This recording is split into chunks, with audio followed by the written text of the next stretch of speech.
Every subject that you need to learn has a core idea.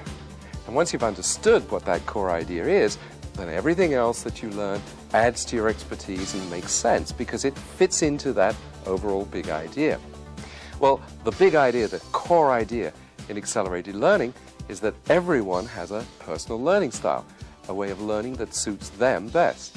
And once you've found the learning tools, strategies, if you like, that match that personal learning style, well, you'll be learning in ways that suit your particular brain. And because it's therefore more natural, it's more comfortable, and it's easier. And because it's easier, it's quicker. Hence the name accelerated learning. Well, this video will give you dozens of ideas to learn better and faster. Try them, pick the ones that suit you best, and you'll have a set of learning tools that's custom made for your brain. But why would you want to become a faster learner? I think there are 5 reasons. First, knowledge is doubling every 2 or 3 years. There's more to read, there's more to know. What you know today, unfortunately, won't buy you success tomorrow. Secondly, the average person now leaving college can expect 5 careers in a lifetime. That's not jobs, that's careers. Thirdly, nobody today can guarantee their employment. But what you can do is you can guarantee your employability, which comes from constantly expanding your skills and simply learning faster than your competitors. Fourthly, we're in the era of mind power, not manpower. To earn more, you have to learn more. And fifthly, technology is the driving force today, and of course it's changing faster and faster. It's all summed up in one word: change. The constant upgrading of your skills, lifelong learning, is the minimum threshold to stay competitive today.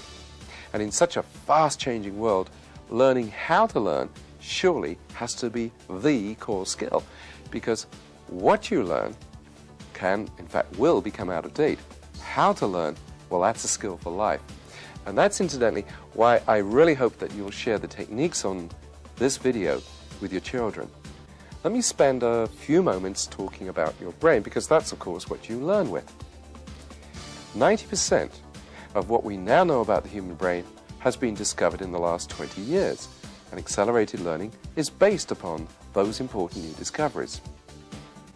Accelerated learning, as you'll see, consciously starts with the big picture because that suits the faster, global, learning right side of the brain. But then it presents information logically to suit the more linear left side of the brain.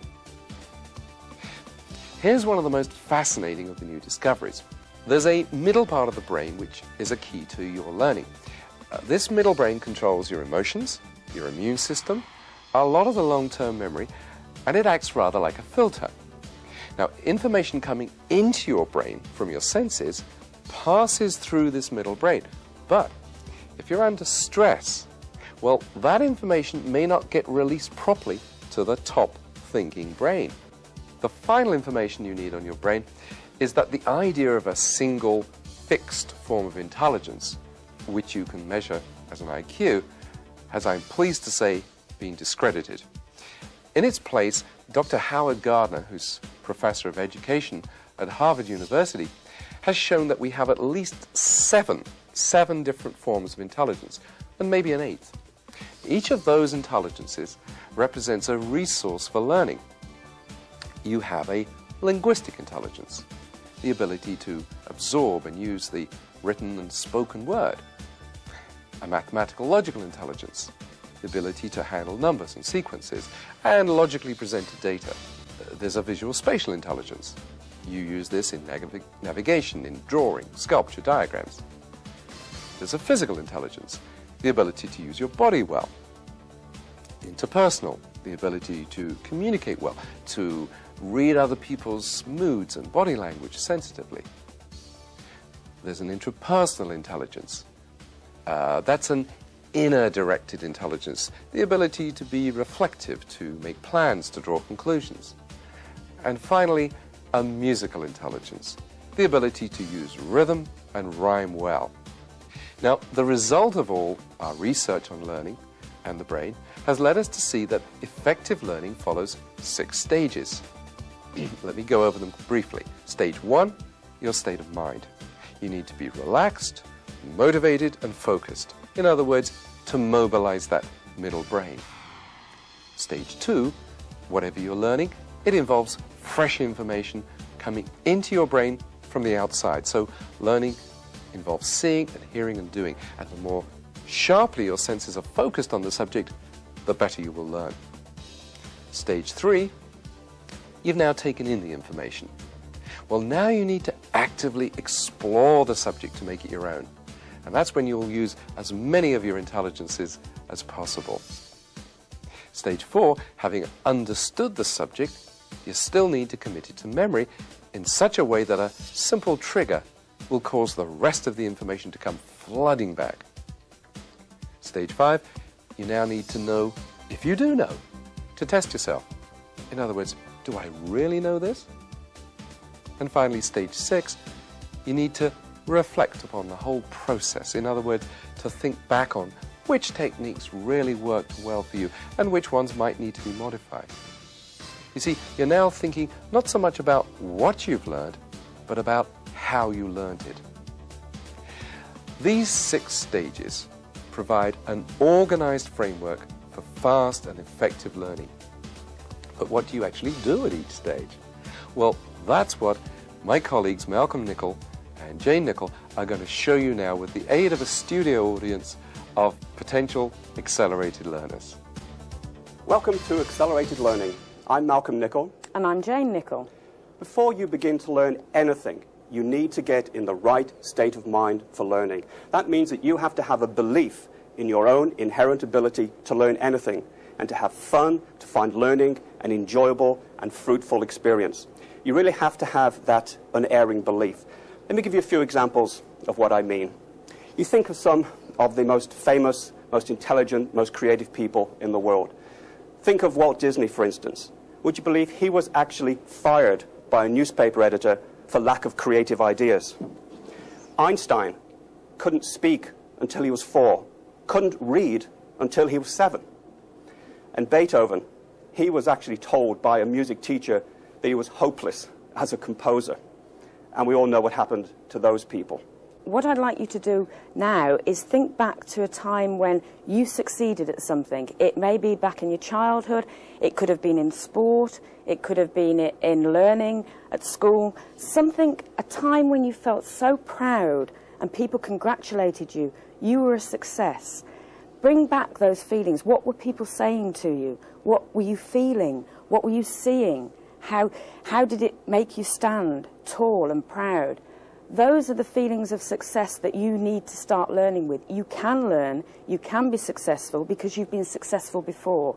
This will really help to get you in the right frame of mind. And it helps you to feel better because the mind actually affects the body. So as you think these positive thoughts about your successful time, you'll actually find that you're standing or sitting a little bit straighter and that you're feeling much more ready for what we're going to do.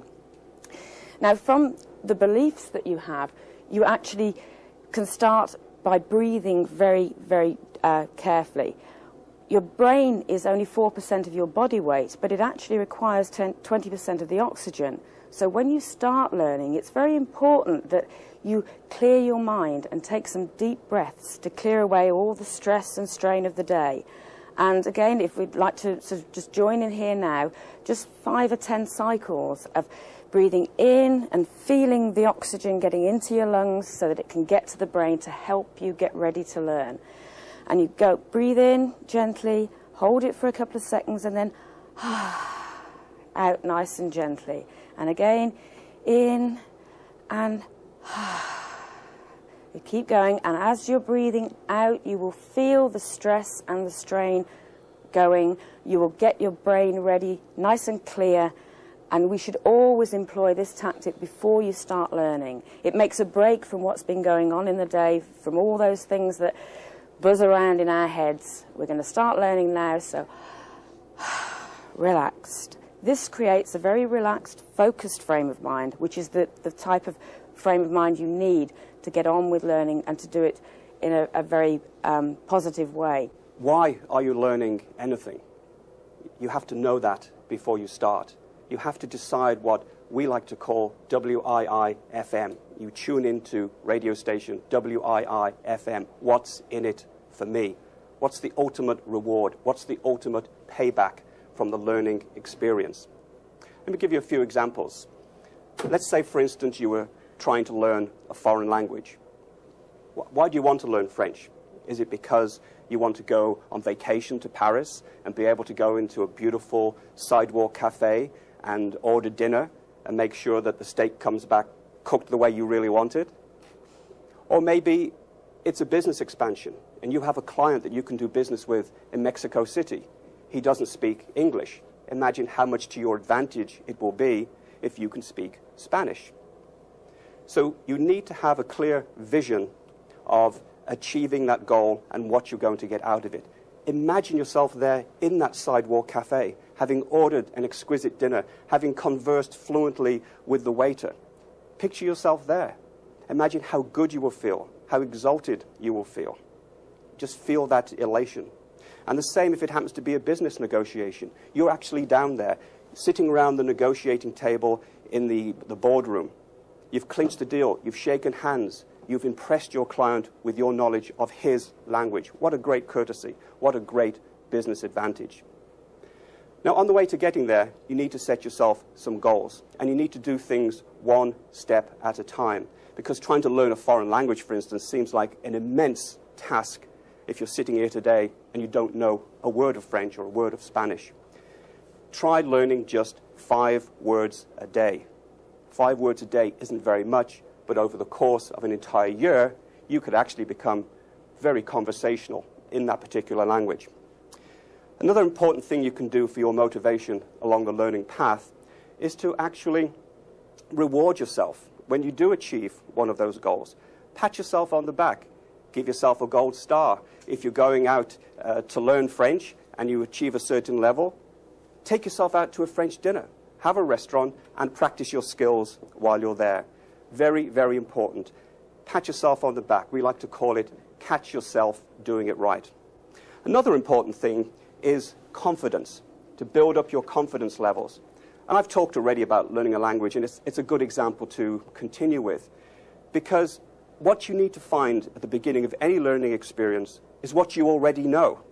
And you may not think you know any words of French or German or Spanish. You'll be amazed how much you do already know. One good tip for learning is to summarize what you've learned as you progress. So let me recap what stage 1 was about.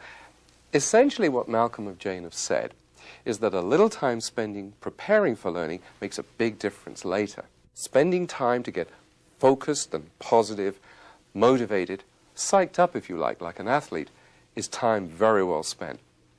So, 1, think through exactly what this will do for you. 2, set a timetable and stick to it. 3, break the subject down into small chunks and celebrate each little victory. And 4, visualize really vividly what success will look like and feel like. You see, motivation isn't about grim determination. It's about making sure that you've programmed your subconscious mind to really want what you've set out to do. Okay, now let's look at stage 2, getting the facts to suit yourself.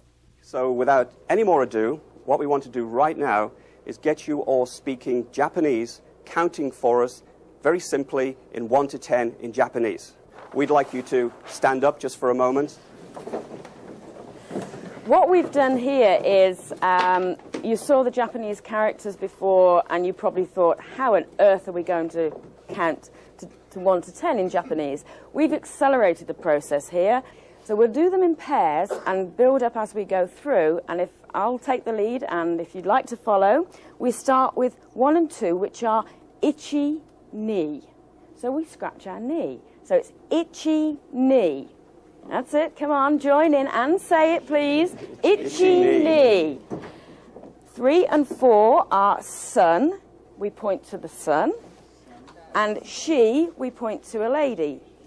So we go from the top, ichi, ni, sun, she. And again, ichi, ni, sun, she. 5 and 6 are go and rock. So for go, we just pretend to take a couple of paces forward. And for rock and roll, we can rock and roll. So we go from the top. Itchy, knee, sun, she, go, rock. Right? And again. Itchy, knee, sun, she, go, rock. 7 and 8. Now, 7 is shishi. So we do a double sneeze. So it's shishi. Okay? Shishi. And 8 is hatshi. So we put on a hat and sneeze. So it's hatshi. Right? Try those two. Shishi, hatshi.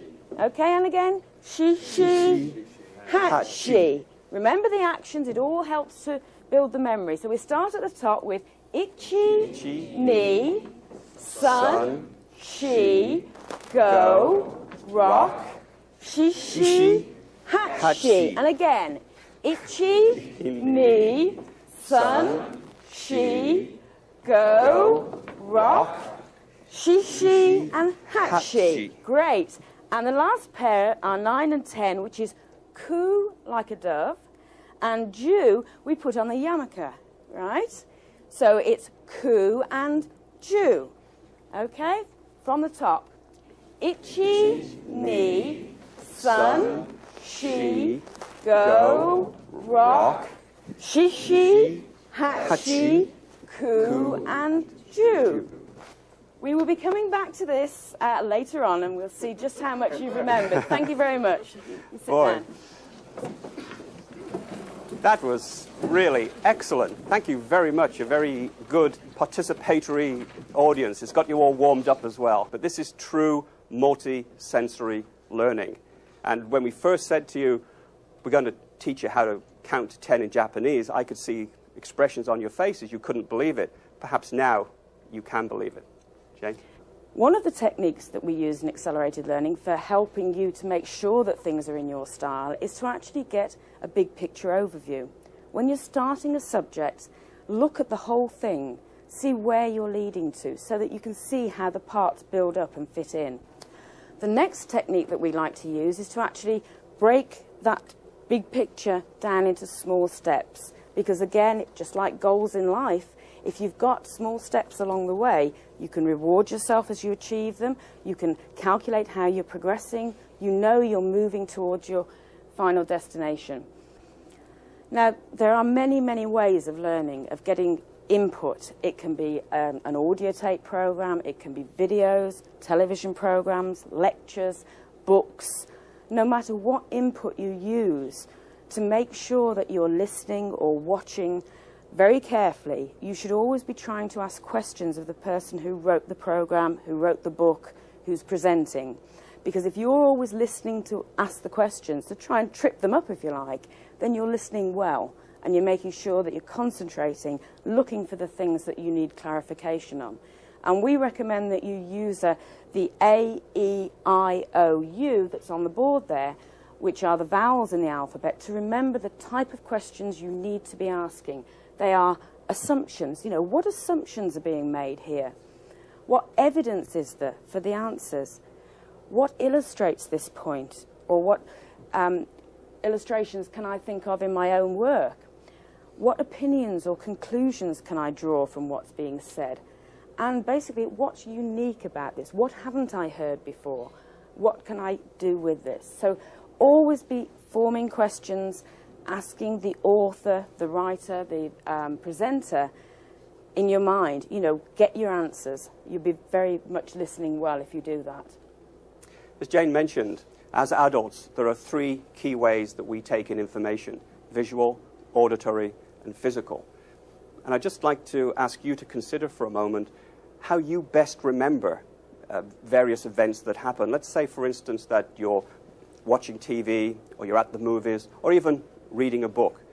Do you, A, best remember what you see? Do you remember the scenes? Do you remember what people look like? Or B, do you remember the dialogue? Do you remember what people have to say? Do you remember people's names? Do you remember the jokes? Or C, do you remember what happened? Do you remember how the characters felt? Do you remember how you felt watching them or reading about them? You are all unique individuals, and you all have preferences. And this is what multisensory learning is all about, is to help you recognize the ones that you have and to embrace the others as well for true multi-chance, multisensory learning. Jane? We've seen a lot of techniques so far and mentioned a lot of techniques that actually refer to each of the senses.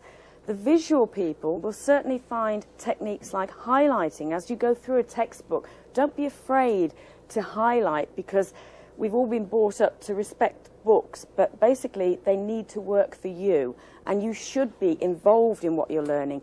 Go through, highlight the text as you find new information, underline it. Those sort of things will be very helpful for the visual people. You can also use mental imagery and visualization to put yourself in a situation where you're using your learning. That's a very visual technique. You can watch demonstrations. You maybe need to see somebody doing something before it really makes sense to you. And also the mapping technique that we'll be showing you in a little while, like the maps that we're using here, would very much be a visual technique where you can see what we're talking about. For people who are more auditory, they don't need necessarily to take so many notes, because that's their way of learning. They take the information in an auditory style. And things like audio tapes, even reading into an audio tape themselves to help revise, that would certainly help. They appreciate the sound of the voice. You can use tone and even use crazy accents to make things stand out more when you're taping your own revision.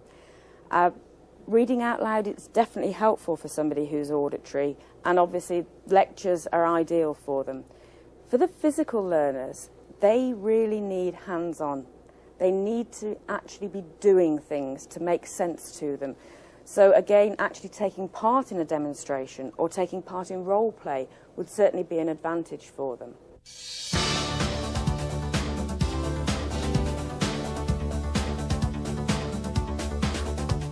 What we're going to do now is actually show you how to read through a textbook in a very powerful way, so that you can absorb information and comprehend information even while taking it in at a pretty fast rate. Jane? We're using the imaginary example of a 250-page book. You know, a lot of us get these books and we know we need to find the information. But in this day and age, it's where do you find the time to actually wade through, learn it, and get anything useful out of it. So we're going to look at, say, a 250-page book that's divided into 10 chapters. Now, using techniques that we've already spoken about in this stage of learning, we first of all get a big picture overview. And to do that, we look at the chapter heads, we look at the title and the author, we look at the chapter heads, we look at the index, so that we've got a general idea of what the whole book is about. We spend about 5 or 10 minutes just doing that. We then preview the first chapter. We spend about 3 minutes really going through, reading any subheadings and looking to see what information is in there. And basically at this point, you stop after the first chapter and you say, have I found anything of use? Because my time's precious. You know, if I haven't found anything in an overview and a preview, then am I going to find anything in the other 9 chapters? So you actually make a conscious decision there of whether the book is useful to you, and it's going to add to your knowledge. You don't have time to waste on things that are only what you already know. So you spend about 3 minutes a chapter if you've decided that the rest of the book is going to be useful for you. You can then sketch out in note form what you already know about each of the chapters, about the subject. That, again, about 3 minutes a chapter, 30 minutes for the book. And then ask the questions that we mentioned before over on the other board, the A, E, I, O, and U, assumptions, evidence, what illustrates this, what opinions are being drawn, and what is unique about it. Those questions will show you what you need to know about the text. Again, 3 minutes a chapter, 30 minutes for a book. Now we come on to speed reading. And yes, it's quite easy for all of us to actually achieve a speed of 10 to 15 seconds a page. And I encourage you to look at speed reading, because basically the way we've all been taught to read is to vocalize in our heads as we read the words. Now that means we stop on each word and we focus. It means that the brain, which works at far faster than that, gets bored, so it back skips, it wastes time, it wanders.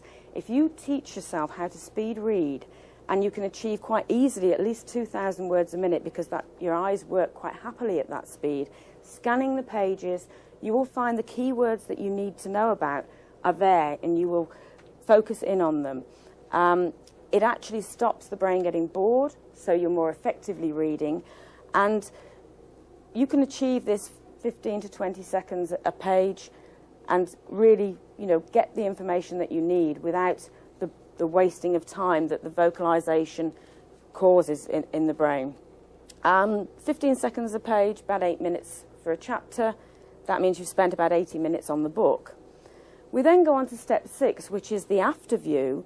Now, during your speed reading, there will have been sections that perhaps didn't quite gel as you went through. These are the more difficult ones, and we would recommend that you go back in this after view and actually read that paragraph out loud, because you're actually then hearing it as well as seeing it and saying it. We're adding more senses every time we do this. So difficult paragraphs, spend about 10 minutes a chapter doing this. We then make notes. You're actually turning what you've read, the information, you're converting it now into notes at 10 minutes a chapter, about 100 minutes.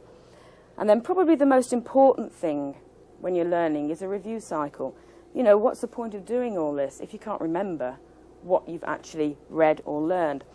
And for a review cycle, we would just recommend that you looked at these notes that you made here for 10 minutes the next day, for 10 minutes the next week, and for 10 minutes the next month. And that way you've revisited them and you've locked the information into your mind.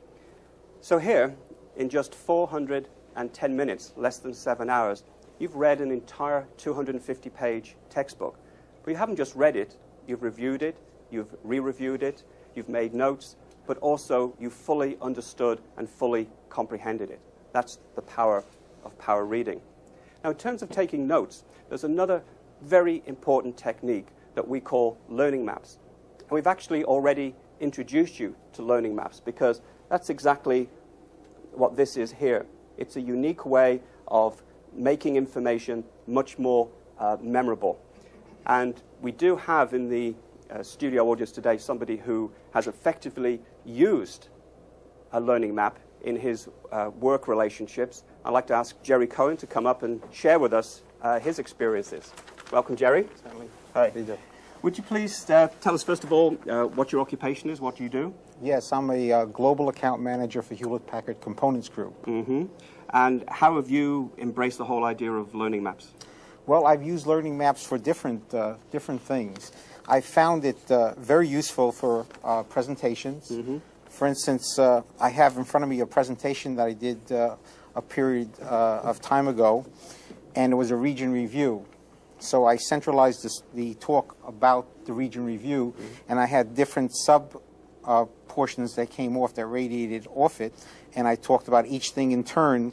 And the incredibly powerful thing that I learned about this is that after reviewing it and going through it, I can actually create a picture of this in my mind, and I can therefore go to a section and see it in my mind, what all the things I'm going to talk about, what all the key elements are, and the order I'm going to talk about it in. Right. And I see you've used different colors as well. How important was that?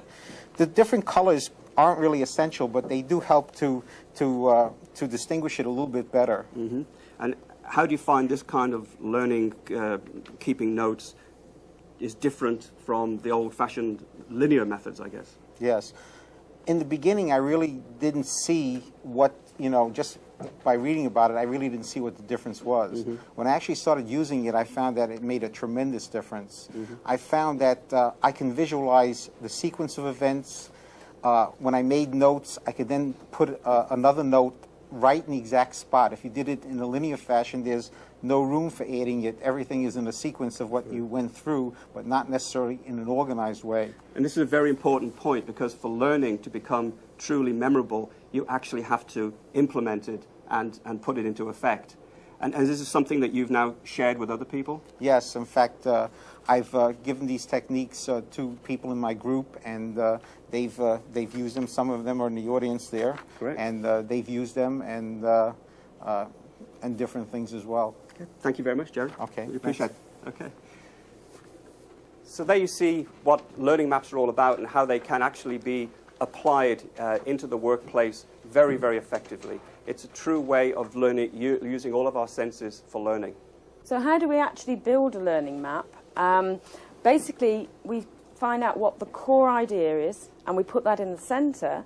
So we build up from a core, and each subject will have a branch. And on a learning map, maybe the first branch is, you know, what are we going to record? We're going to record ideas. So we just put a little branch for ideas. You don't record great long reams of words. You're actually recording ideas. And the ideas will be recorded in just maybe keywords.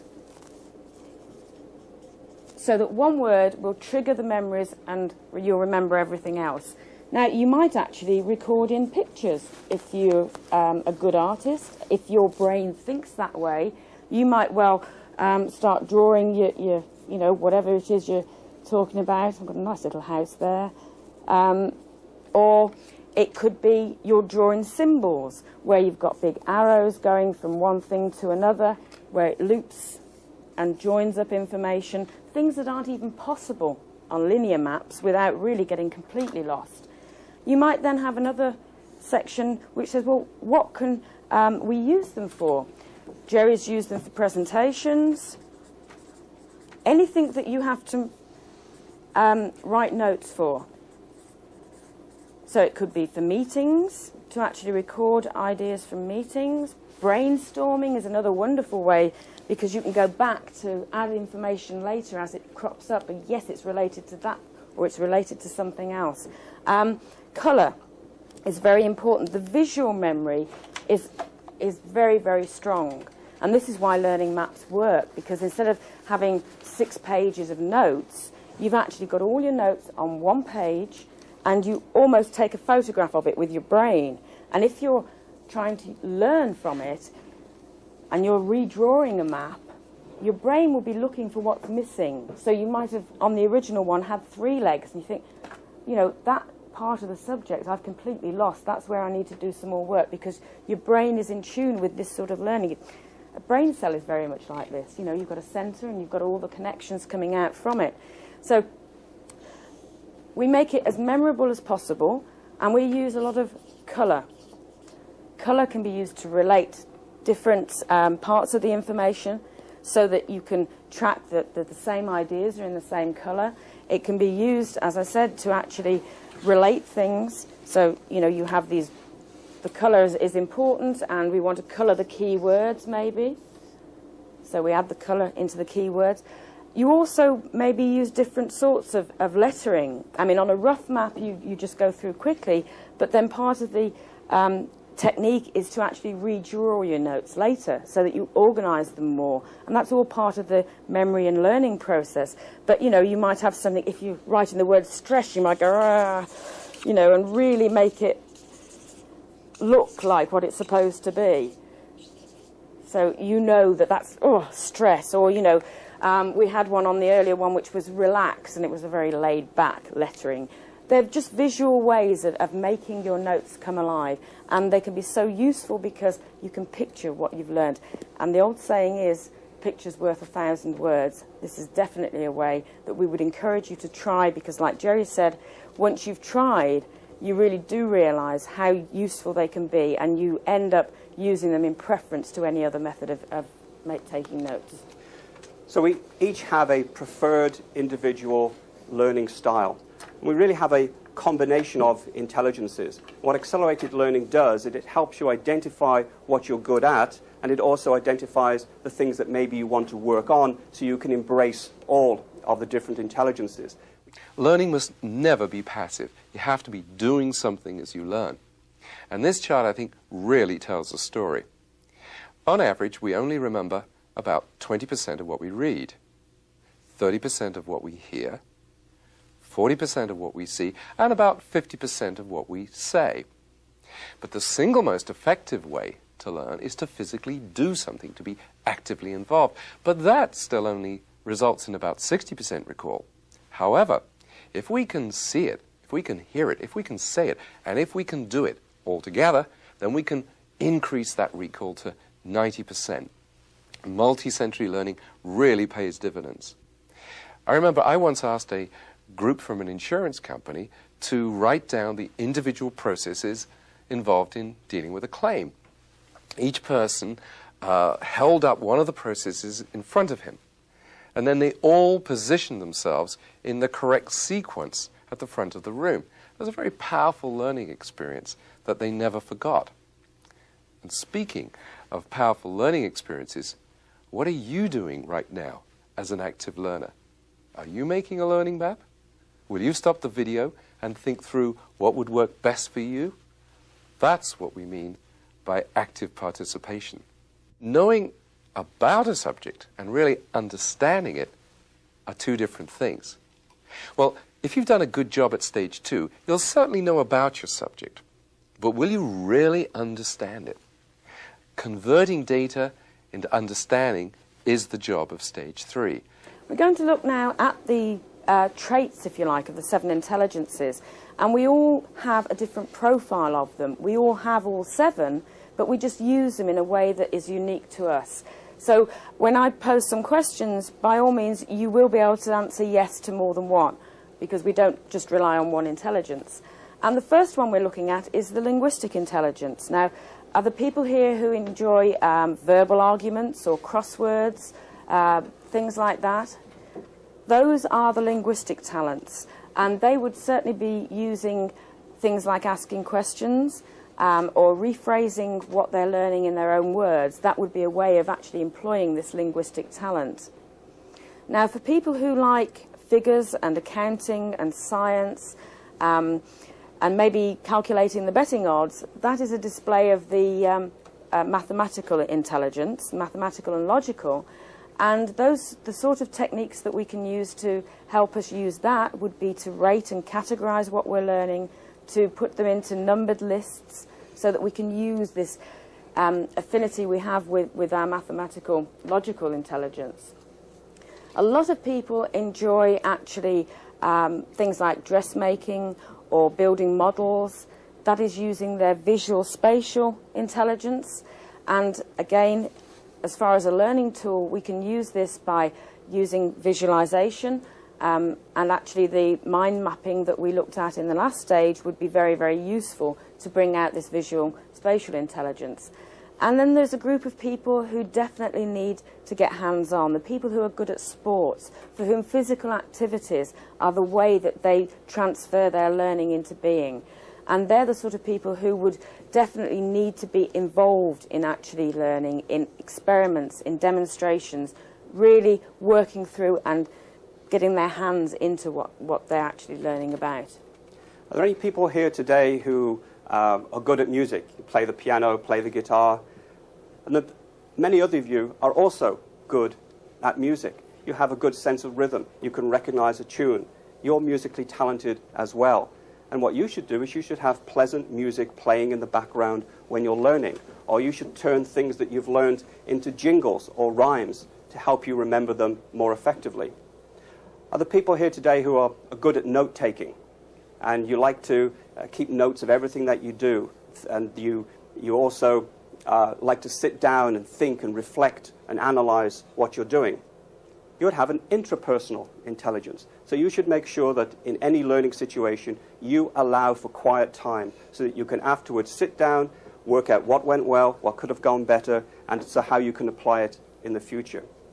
Are there people here who like working in teams? You like working with other people? Maybe you like helping other people or teaching other people. You would have an interpersonal intelligence. So you should make sure that the learning experiences for you is something that you do with other people. So you can share and compare notes with other people, and you will be much more effective in the learning process. So as we've mentioned before, the whole idea of having a fixed IQ, an intelligent quotient, has gone, been thrown away, because there really are now at least 7, maybe even 8 different kinds of intelligence, and we all have a combination of each of those intelligences. So in the old days, what we like to call old-fashioned learning really was principled on the two intelligences, linguistic and logical mathematical. It really just gave you a one-hit, a single chance of learning. But today, we're talking about a multiple chance of learning by exposing to you the benefits of learning using all of these different intelligences. There's a lot of talk these days that every company must become a learning organization. Now, a learning organization is characterized by groups of people deciding for themselves what they need to learn in order for the company to succeed and for them to develop their personal skills. Let me give you a simple but dynamic idea that I've introduced into many of the companies that I work with. Small groups of people, say 5, form what I call learning action circles. Now, each month they decide what they'll learn. Then they each take a book or a tape course on the subject. At the end of the month, they each teach what they've learnt to the others and how the ideas can be adapted to the company's own particular circumstances. The result?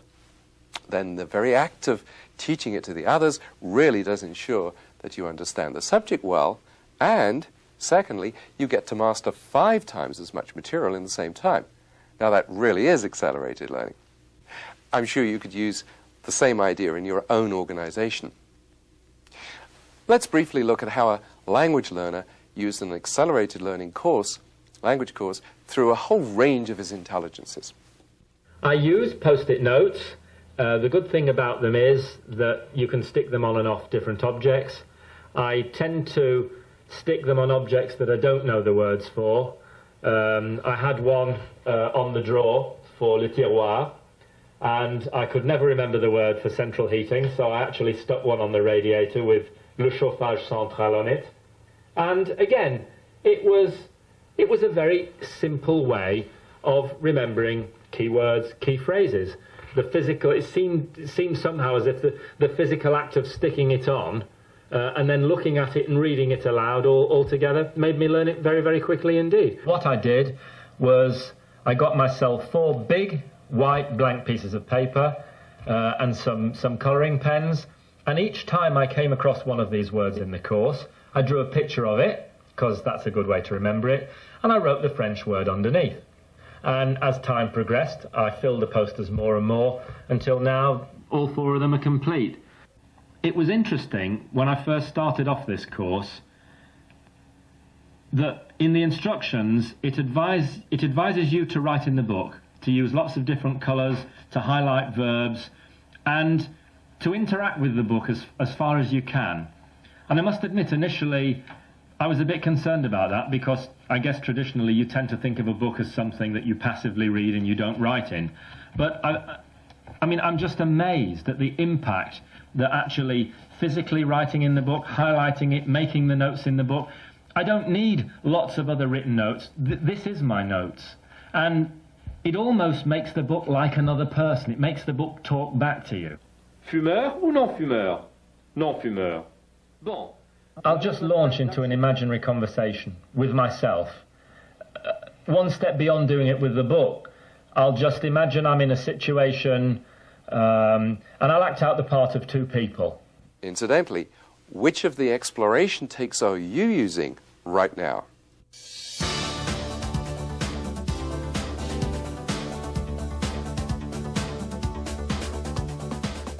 Let's now turn to stage 4. You've really learned the subject. But how do you make sure that you remember it all long term? Let's look at some excellent memory strategies. We're now looking at stage 4 of the learning process, which is memorizing the key facts.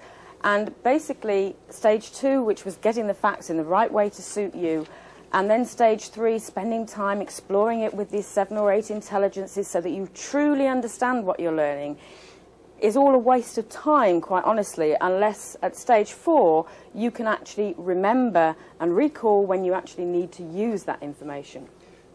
Now, we all have excellent memories, believe it or not. Let me just test you for a moment. Imagine that you're in the kitchen of your home. Can you see it? Can you see everything that's there? You know where the oven is situated. You know where the refrigerator is situated. You could probably see the color of it, whether it's black or green or that ugly yellow that they have sometimes. You can see where the coffee machine is.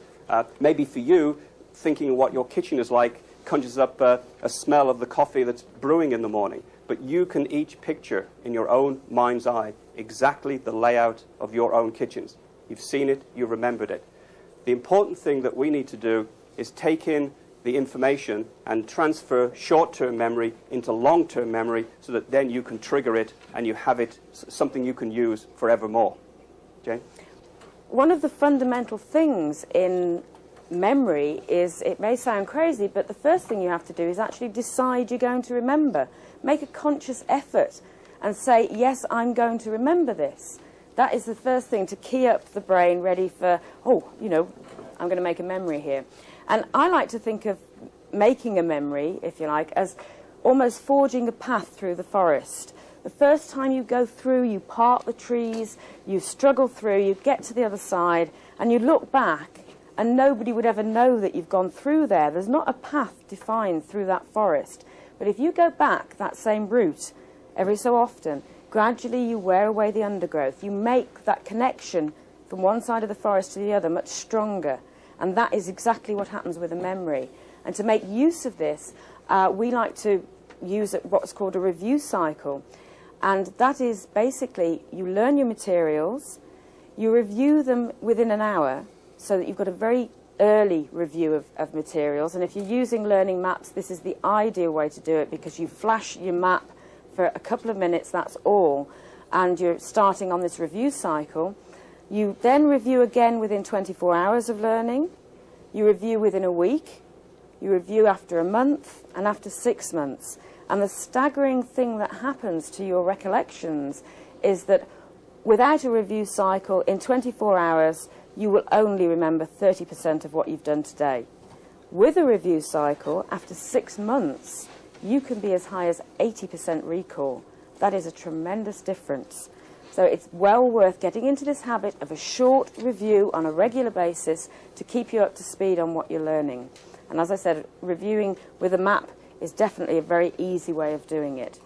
Now, the other thing that makes your memories much more memorable, much more easy to recall, is using the multisensory learning that we talked about. If you can make your memories both visual and physical memories and also auditory, so that when you're recalling something you have all these different inputs there, that will make them stronger. If you link them to things like humour, humour is very, very memorable. So make your memories funny, make them interact with each other, put movement into your memories. That will all help recall. One of my favourite ways of learning anything is to come up with an acronym. Here you see an acronym for the word negotiate, and we're going to be teaching you a way of learning the key points of negotiating skills. We use acronyms all the time. When you're at school, you probably learned the Great Lakes, Holmes, Huron, Ontario, Michigan, Erie, Superior. The government just loves acronyms. You know, you've got NASA, and you've got the FBI, and the CIA, and HUD, and you can remember the names of those agencies. So for those of you involved in sales or negotiating, or in fact for anybody, because we're all negotiating every day of our lives in different situations, we came up with the word negotiate, and we turned it into an acronym, so that every individual letter stands for a key word, a key technique when negotiating. The N stands for navigate, because one of the first things you should do is take charge of the negotiation. You're navigating your way through it. You're steering it. Then E is for eyes and ears. You need to keep your eyes open for any giveaway body language signals, and you need to keep your ears alert for the hidden meanings in conversation, the things that people say and also the things that they don't say.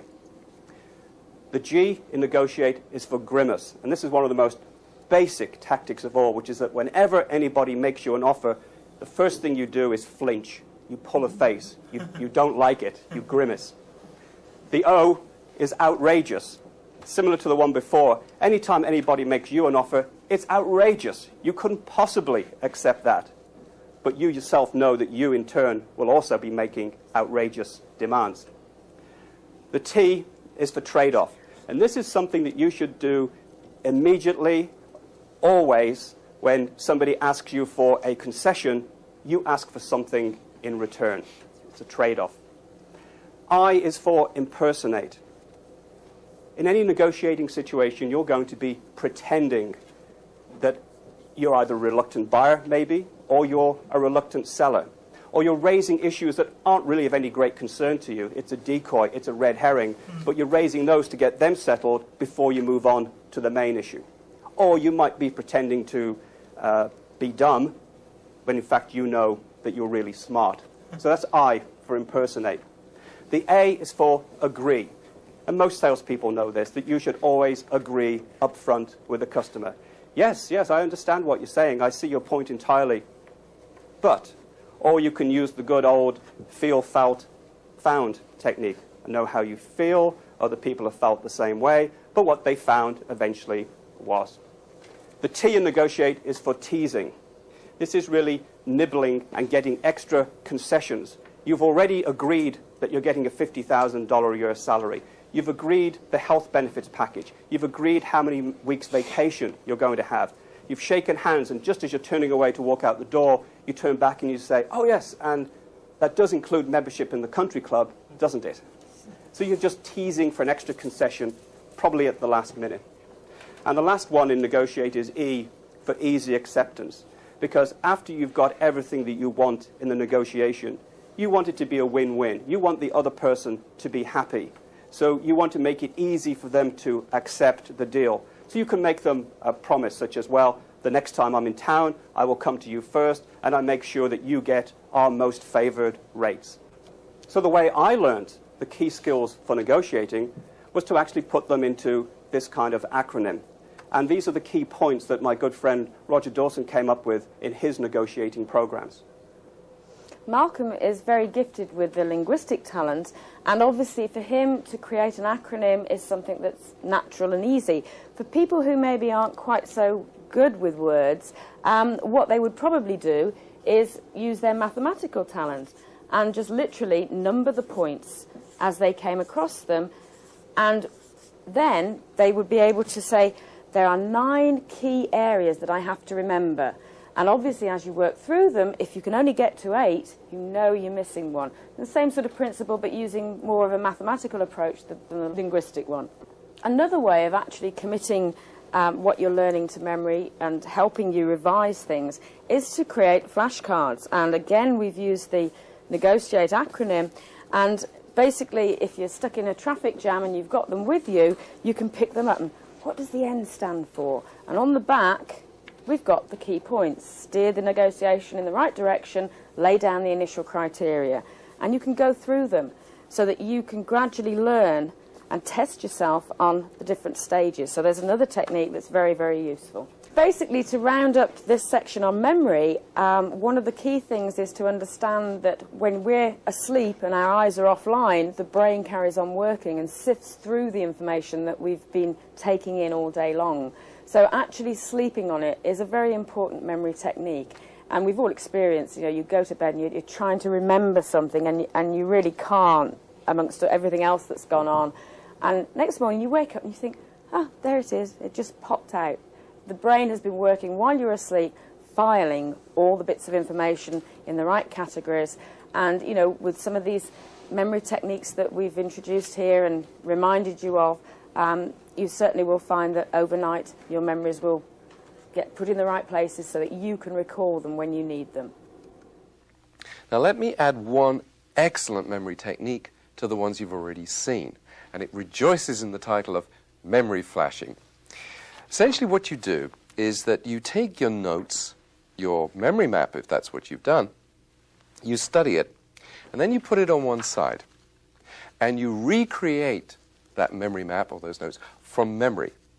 Now, of course, when you then compare the original with the new set of notes, there's probably going to initially to be a difference. But if you do that process second time, third time even, until the new notes and the original are identical, then you really will have learnt that information cold. Now, I've taught that memory flashing technique to students, and many of them have told me that they get into an examination room and they absolutely can bring the whole information up visually into their memory. It's like copying it down from a blackboard. It's a very good learning strategy. I think of all the memory strategies that you've seen, the two with the biggest payoffs are memory flashing that I just showed you and the review cycle. And that review cycle is absolutely critical because research shows that the typical person normally forgets 70% of what they've learned within 24 hours, and yet by using that quick review cycle, you can achieve an 80% recall after 6 months. Now, that's a huge difference. Okay, you now understand the subject thoroughly, and you remember it. What else? Test yourself. And we call this stage show you know. We really need to practice what we're learning and make use of it in many different ways. We can do that by visualizing what we're learning, by putting ourselves in the picture and mentally rehearsing how we're going to use it in a situation. We could actually role play it with somebody else so that you each take a role and act out an imaginary situation. Make sure that you can use what you've learned to show you know. Tell your family about it and show you know. It's very important to use it, to implement whatever you've learned in a classroom or a training room, and do it within 24 hours. Because by putting something into a real-life experience, you will be embedding it into your brain and you'll be able to use it forevermore. You know, it's one thing to learn something in a classroom situation. It's an entirely different matter to take it and implement it in a workplace situation. So if you've been on that computer course, make sure that when you get to work, you find a use for it. You build a database. You've got the computer programming all worked out. You've got to use it if you want to remember it. Check with others. What we're saying here is that learning shouldn't be a lonely experience. There are other people that are learning with you in most situations. Or if not, find somebody who will. And by interacting with that other person, you can literally double your learning power. Make sure that you keep reminding yourself of what you've learned.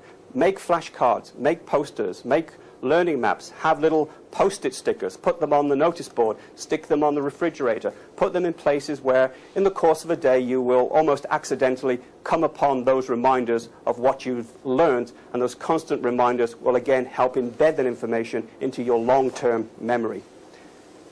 Work with your family.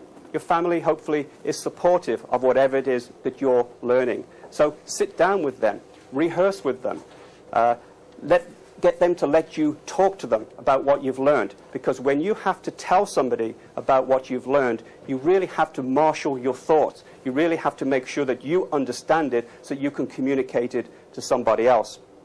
Find yourself a mentor. Find yourself somebody who's more experienced than you are, who will be your guardian angel, if you like, somebody that you can go to who will give you support and encouragement and will have that extra piece of knowledge that you don't yet have. And finally, make a learning log. Keep a daily record of everything that you've learned, whether it's a new foreign word, whether it's a new English word, whether it's a computer code, whatever it might be. Just keep drawing up a list of everything that you've learned.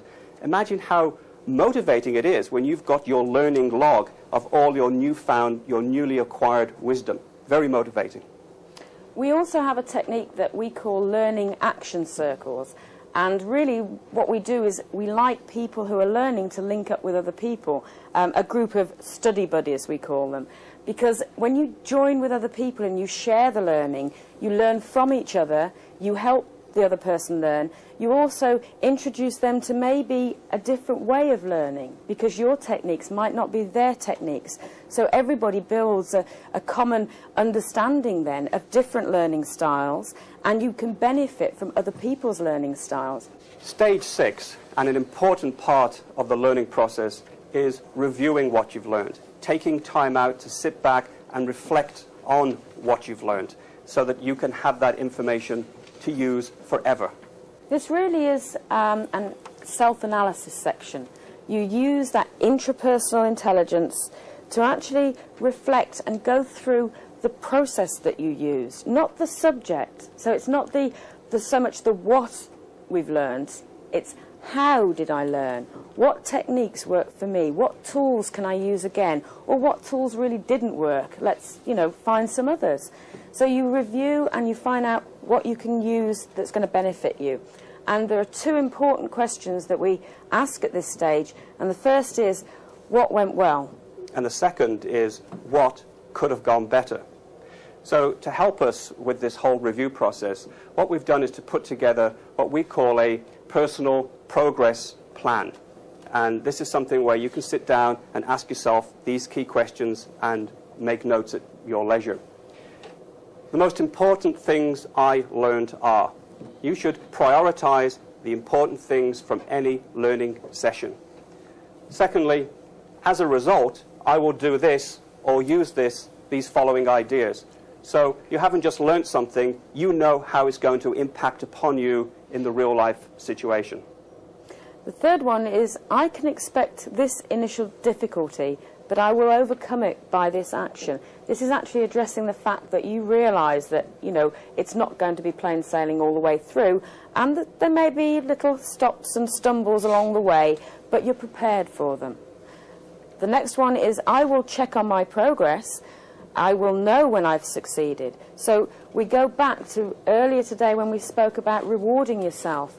You know, you don't have people around you like teachers and parents who reward children when they learn and achieve. You have got to install some sort of reward program and pat yourself on the back when you achieve it. And that's actually the next key point, to identify how you are going to reward your success. Is it a pat on the back? Are you going to give yourself a gold star? Are you going to take yourself out for dinner to that French restaurant? You catch yourself doing it right. You also need to identify, I need to learn more about this. Yes, you've learned a lot and you've making major leaps forward, but there's bound to be more information on any subject. That's your next learning point. And lastly, I will ask this person or these people to help. You find that mentor who can give you that helping hand, that person who can be your support and encouragement. Jane? There are 3 keys to success, not just in learning, but success in life. The first is to start with the end in mind. Have a clear, strong vision of what you want to achieve, of where you want to be, because if you keep your eyes focused on that, you will find the route through it. The second one is to actually take responsibility for yourself. You cannot choose what happens to you, but you really can choose the way you react to it. So make sure that your reactions build for you the success that you want. And the third one is to learn from mistakes. We've said that. Don't ever be afraid of making mistakes, because the only person who doesn't make mistakes is the person who literally never does anything. But it is important for us to all to acknowledge that we have something in common with the wealthiest and the most successful people in the world.